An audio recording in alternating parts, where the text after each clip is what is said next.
Gujarat focus ન્યૂઝમાં આપનું હાર્દિક સ્વાગત છે। હું હિરલ। આજના મુખ્ય સમાચાર।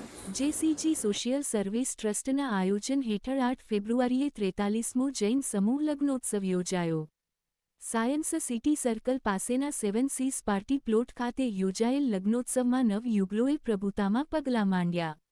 આયોજન અંગે Shri Rakeshbhai Aarsha, trustee, JCG social service trust, chairman અને મેનેજિંગ ડિરેક્ટર, જીએસીસી લિમિટેડ અને ચેરમેન, જૈન કલ્ચરલ ગ્રુપે જણાવ્યું કે આનો મુખ્ય ઉદ્દેશ આર્થિક રીતે નબળા પરિવારોને સહાય પૂરી પાડવાનો તેમજ સમાજમાં સરળ, સદ્ભાવપૂર્ણ અને ખર્ચાળ વિધિથી મુક્ત લગ્ન પ્રથાને પ્રોત્સાહન આપવાનો છે। લગ્નોત્સવમાં યુગલ પાસેથી એક પણ રૂપિયો લીધા વિના જાન આગમનથી કન્યા વિદાય સુધી સંપૂર્ણ જૈન શાસ્ત્રોક્ત વિધિથી લગ્ન કરાવાય છે। દરેક યુગલની અલાયદી ચોરી અને ગોર મહારાજની વ્યવસ્થા હોય છે। જૈન કલ્ચર ગ્રુપ છેલ્લા 43 વર્ષથી સમૂહ લગ્નની પ્રવૃત્તિ આપણે કરીએ છીએ।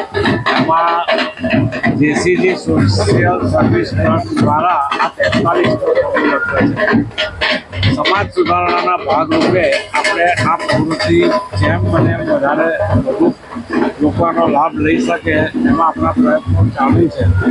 મને જણાવતા ખૂબ જ આનંદ થાય છે કે આ ફેરી જે નવ દંપતી જોડાયા છે બધા હાઈલી એજ્યુકેટેડ છે। આપણે એટલે સુધી દરકાર રાખીએ છીએ કે સમાજમાં દરેક કન્યાના મા બાપનો મોભો જળવાય અને એક માનસિક માન્યતા છે જેનાથી બધાને મા બાપ એમ થાય કે સમૂહ લગ્નમાં ન જોડાવાય, પણ આ સમૂહ લગ્ન આપણે એટલી કાળજી લઈને કરીએ છીએ કે જેથી